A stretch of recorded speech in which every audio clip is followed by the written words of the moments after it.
Shalom प्यारे भाई और बहनों, आपके साथ एक नई वीडियो में जुड़ा हूं। पिछला वीडियो मैंने बनाया था कि कैसे आप जान सकते हैं कि पुराना नियम जिसने भी उसको क्रोनोलॉजिकल ऑर्डर में रखा है बहुत ही गलत करके रखा, जिससे पढ़ने के बाद बहुत सारी कंफ्यूजन्स आने लगी लोगों में एंड वो बहुत सारी चीजों में कंफ्यूज है, अच्छे से बाइबल उनको समझ में नहीं आता है। सिर्फ इस वीडियो को जरूर जाकर के देखिएगा। एंड नाउ मैंने कहा था कि मैं आगे भी और वीडियो बनाऊंगा। आज मैं जिस टॉपिक पर वीडियो बनाने वाला हूं वो है प्रॉफिट्स के ऊपर में। प्रॉफिट्स यानी कि भविष्यवक्ता। आज मैं भविष्यवक्ता के बारे में बताने वाला हूं। ये ध्यान में रखिएगा कि जब मैं भविष्यवक्ताओं के बारे में बताऊंगा तो मैं दो और चीजें बताऊंगा। दो और चीजें उसमें क्या है कि भविष्यवक्ता कब किस साल में भविष्यवाणी कर रहे थे एंड उस साल में यहूदा का राजा और इजराइल का राजा कौन था उस समय में, जिसके राज्य के दौरान, समझ रहे हैं, जिसके राज्य के दौरान वो प्रॉफिट, पर्टिकुलर प्रॉफिट उस समय में भविष्यवाणी कर रहा था। इजराइल के बीच में, यहूदा के बीच में कौन लोग तब प्रोफेसी कर रहे थे, प्रॉफिट्स भेजे गए थे परमेश्वर के द्वारा, यहोवा खुदा के द्वारा। इसके बारे में आज हम जानेंगे। तो बहुत ही जरूरी बात है कि हमको बाइबल का नॉलेज होना चाहिए। तो आज हम इसी बात को बहुत अच्छी रीति से देखेंगे, क्योंकि कौन सा प्रॉफिट किस समय में बात कर रहा है यह बहुत ही ज्यादा इंपॉर्टेंट आज जानने के लिए सभी को है, जिसको जानना चाहिए ताकि वो बाइबल में और भी बातें सीख सके, समझ सके, टाइमलाइन को जान सके। तो आइए हम लोग कंटिन्यू करते हैं। तो मैंने नेट से एक ये पूरा निकाला आप लोगों के लिए। अगर मैं इसको बड़ा करके आपको दिखाऊं, ठीक है, तो ये प्रॉफिट्स का, ये जो प्रॉफिट्स बात कर रहे थे किस समय में वो प्रॉफिट काम कर रहा था, भविष्यवाणी कर रहा था, और उस समय में यहूदा का राजा और इजराइल का राजा ये दोनों कौन थे। और साथ में इसमें यह भी दिखाया गया है कि उस समय में फॉरेन किंग्स, मतलब जो यहूदा का राजा नहीं है, इजराइल का राजा नहीं है, उसको छोड़ करके दूसरा जो राजा है वो कौन है, यहां पर दिखाया गया है। तो आइए हम लोग देखते हैं। सबसे पहला यहाँ पर प्रॉफिट का नाम दिया हुआ है, यानी कि भविष्यवक्ता का नाम है ओबाद्या, जो कि 845 बीसी क्वेश्चन मार्क है। थोड़ा सा इसमें अप्रोक्सीमेट डेट में हम लोग बात करेंगे, पूरा एक्चुअल डेट नहीं बल्कि उनके आसपास का डेट यहाँ पर बताया गया है, इसलिए इसको ध्यान में रखिएगा। ओबाद्या 845 बीसी में माना जाता है कि प्रॉफिट ओबाद्या उस समय में प्रोफेसी कर रहे थे, ठीक है ना। उनका राजा यहूदा का राजा था यहोराम और इजराइल का राजा था योराम। उसके बाद हम योएल भविष्यवक्ता के बारे में देखते हैं। तो योएल भविष्यवक्ता का समय काल जो दिया गया है वो 835 बीसी यानी कि बिफोर क्राइस्ट, जिसमें इजराइल का राजा है और यहूदा का राजा है। यहूदा को जो राजा है वो है योआस, जोआस करके यहाँ पर लिखा हुआ है, और इजराइल का जो राजा है वो येहू यानी कि जेहू, जिसको यहाँ पर लिखा गया है। तीसरा है जोना, जोना यानी कि योना, जिसके बहुत अच्छा एक परमेश्वर का दास वो था, परमेश्वर का भविष्यवक्ता था, जो नीनवे को भेजा गया था। और बाद में हम देखते हैं कि नीनवे के लोगों ने वहां पर मन फिराया। यहाँ पर उस समय में यहूदा के राजा के बारे में कुछ नहीं दिया गया, लेकिन इजराइल का राजा जेरोबाम यानी कि यरोबाम दूसरा उस समय में राज्य कर रहा था जब योना प्रॉफिट था।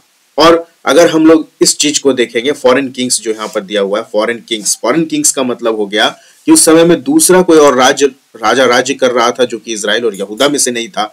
वो था सल्मनेसेर, जो असारिया यानी असूर का राजा था।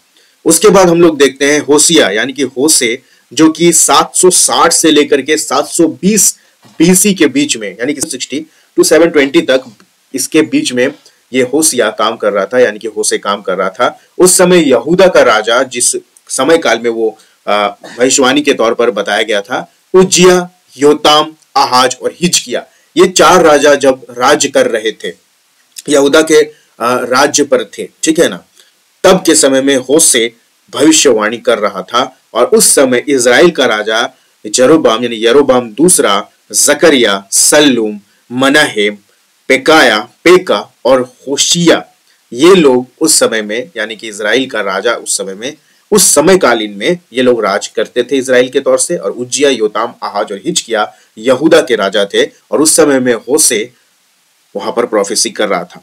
दूसरा, होसे के समय कालीन में ही आमोस भविष्यवक्ता काम कर रहा था, जो कि 760 बीसी का है, यानी कि वो लोग समय अंतराल में बात कर रहे हैं। उज्जिया उस समय में, जैसे कि हम लोग होसे में हम लोगों ने देखा कि उज्जिया, योताम, आहाज और हिजकिया थे। राजा उज्जिया जब था तब आमोस भविष्यवक्ता भी काम कर रहा था। और उस समय इजराइल का राजा यरोबाम द्वितीय था, यानी कि हम ऊपर में देख सकते हैं होसे और आमोस का जो समय काल है बिल्कुल सेम है। उस समय में वो लोग बात कर रहे थे। एक और बात मैं बता देना चाहता हूँ कि बहुत समय पर बहुत सारे राजा यहूदा में भेजे गए और कई बार इज़राइल के लोगों के पास वो भेजे गए, ठीक है ना।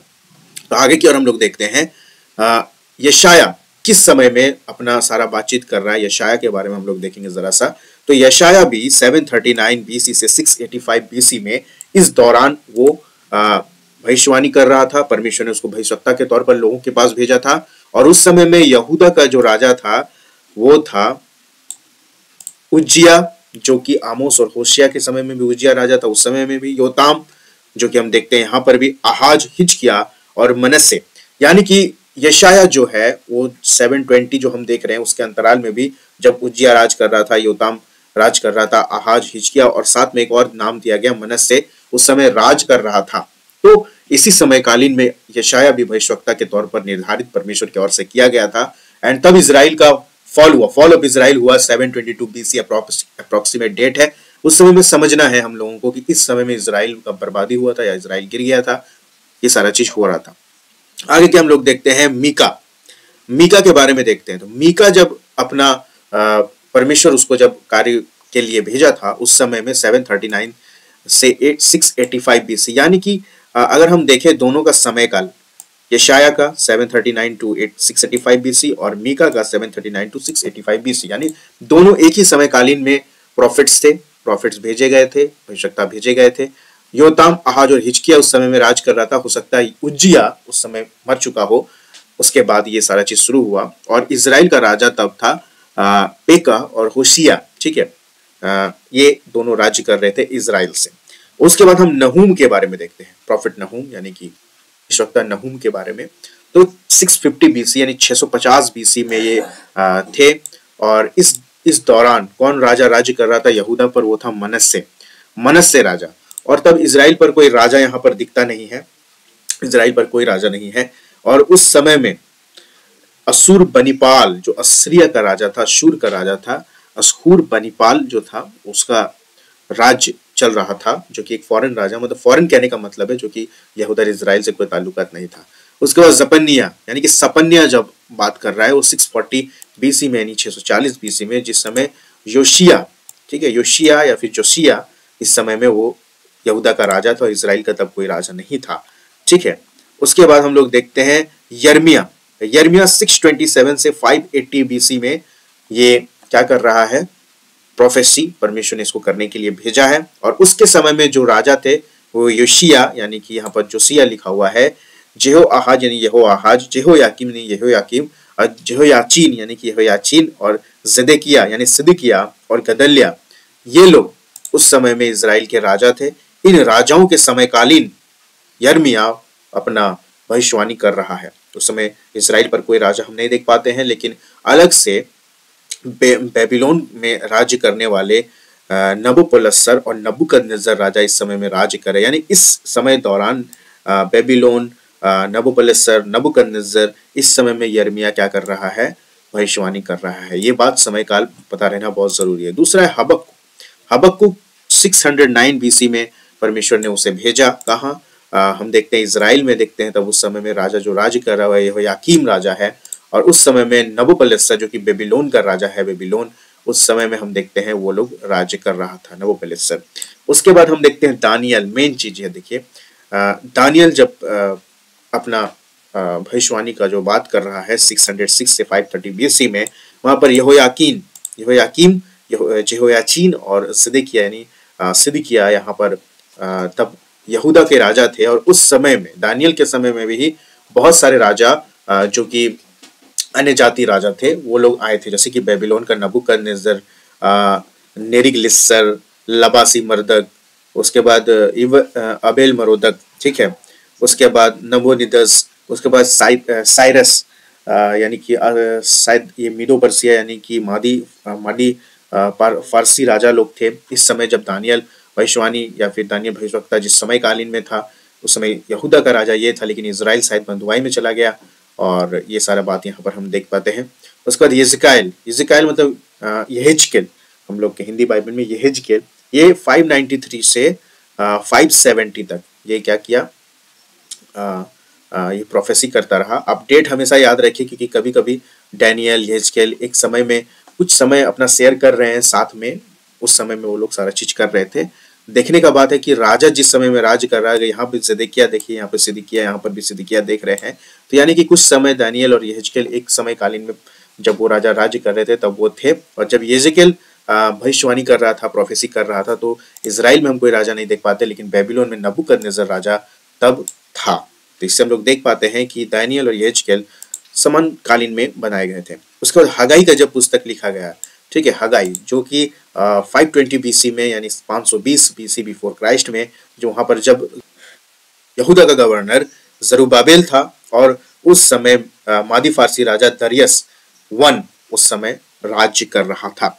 उसके बाद हम लोग देखते हैं जकरिया 520 बीसी में, यानी हगै और जकरिया एक ही समयकालीन की बात है। उस समय में गवर्नर कौन था? नेहेमिया, और नेहेमिया गवर्नर था, और ये उस समय में मादी फारसी दारियस राजा यहाँ पर वन ही है, ये राज्य कर रहा था। मतलब इसका जब डेट सेम है तो ये दोनों एक ही समय में है। और मलाकी, जिसको हम लोग लास्ट ऑफ द प्रॉफिट देखते हैं, जकरिया मलाकी 433 बीसी में, जो कि गवर्नर है। और उस समय में भी नेहेमिया गवर्नर था, यहूदा का राजा के तौर पर, या फिर गवर्नर था। वहां पर राजा का बात लिखा, लेकिन गवर्नर है नेहेमिया। तो यहाँ पर वो भी मेदो पर्सिया दारियस राजा ही उस समय में दूसरा अन्य जाति का राजा राज्य कर रहा था। तो मेरे प्यारे भाई और बहनों, आपने अगर इस चीज को समझा है, डेट्स को नोट कर लीजिए। ये अप्रॉक्स डेट है, पूरा करेक्ट डेट आपको मुश्किल से ही मिल सकता है, लेकिन आप जाकर के अलग अलग साइट्स में चेक कर सकते हैं कि वहां पर क्या डेट दिया गया है। मुझे लगता है सब समानकालीन ही मिलेंगे, थोड़ा सा ऊपर नीचे हो सकता है, लेकिन बात यह है कि हमें जानना है कि कौन सा प्रॉफिट किस समय काल में भविष्यवाणी कर रहा था, लोगों को फिरने के लिए बोल रहा था यहोवा के प्रति। और उस समय में यहूदा का राजा कौन था, इजराइल का राजा कौन था, और फॉरेन किंग्स यानी कि कौन थे, ये पता लगाना जरूरी है। उसके बाद हम लोग और भी बहुत सारी ऐसे बाइबल की और वीडियोस देखेंगे। और आपको अगर इस तरीके से बाइबल सीखना और समझना चाहते हैं तो चैनल को जरूर सब्सक्राइब कीजिए। हो सकता है आपने पहले इस तरीके से समझना चालू नहीं किया होगा, लेकिन आप कर सकते हैं। तो इस वीडियो को शेयर कीजिए अगर आपको लगा हो कि वीडियो बहुत ही ज्यादा इंपॉर्टेंट हो सकता है बाइबल स्टडी के लिए, बाइबल की गहराइयों में जाने के लिए। शालोम, मिलता हूँ दूसरी वीडियो।